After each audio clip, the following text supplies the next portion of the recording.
વર્ષનો બાળક social counselling, અને એ પણ કઈ કક્ષાનું કાઉન્સેલિંગ? એક વડીલને આત્મહત્યાનો વિચાર આવે ત્યારે કાઉન્સેલિંગ કરે છે.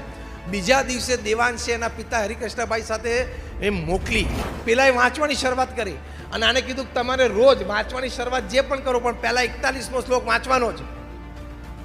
પહેલું તો એ જ વાંચવાનું રોજ. તો પેલા તો દિવસમાં 2-3 વાર વાંચે.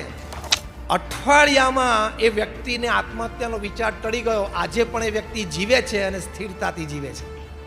એ વ્યક્તિ સ્થિરતાથી આજે જીવે છે અને આત્મહત્યાનો વિચાર ટળી ગયો. થેન્ક્સ ટુ સત્સંગ દીક્ષા ગ્રંથ, પણ thanks to this little boy Devansh. शनरादि को मान स्वामी का दिव्य